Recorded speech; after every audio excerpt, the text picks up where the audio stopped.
So financial self-care is about making sure that you have the finances available to live the life that you want now, but also in the future.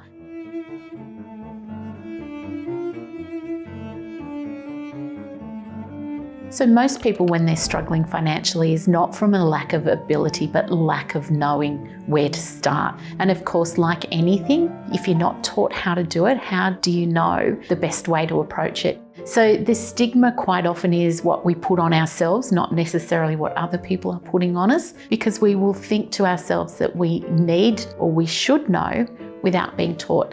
And so what we've got to accept is that we're happy to get guidance when it comes to learning anything else, and our financial situation should be no different. So financial mindfulness is everything when it comes to your finances, because it allows you to know where you are so that you can map a path to the future. And mindfulness is about making informed, decisive decisions, and you can only do that if you know what situation you're in and where you need to get to. Some of the strategies that you can put in place to ensure that you have financial self-care is one, looking at what debts you have, because of course that's the basis of every strategy to move forward from where you are. And it's about setting money aside to have those nice things in life. That's the self-care. In our My Money Makeover course, we have 6 bank accounts that every woman needs.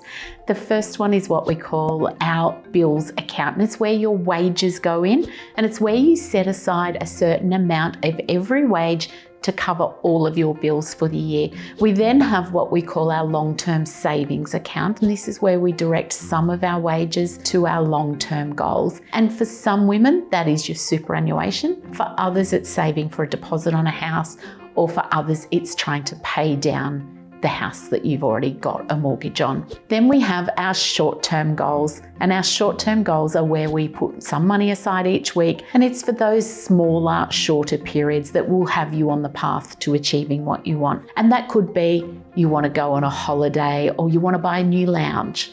We then have our everyday spending account. Now this account is designed for your day-to-day expenses, not your bills, but your day-to-day expenses. And it's designed that between payday to payday, it is cleared. So it's things like your grocery bills, your petrol for your car, or your train fares, or those things that you pay on a week-to-week basis. And then of course we have our OMG account, which is our emergency fund. And that's where we save for things that are unexpected in our lives that will come up. So for example, if the fridge breaks down, instead of turning to short-term credit, you'll have the money sitting in your OMG account. And the 6th of our bank accounts is what we call our Queen Bee account. And this is where we save for those nice things in life that give us the enjoyment that we crave. So that will depend on what you want, but it's the things that give you that enjoyment. So the 6 bank accounts, as I said, are very important for self-care because it takes the stress out of your money and takes the stress out of how you're going to pay for things, because you've sat down and you've done your plan and you know where you have it.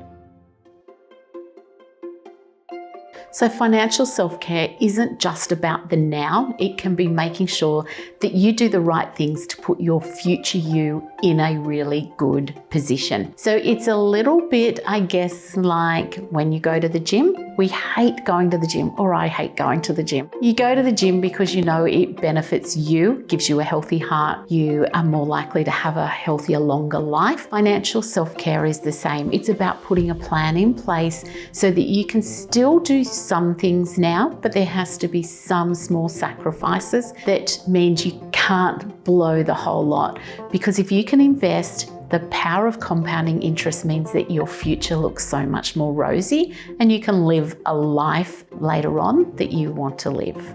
If you need help with how to get control of your finances and take control of your financial self-care, why not reach out to me at jenrichardson.co.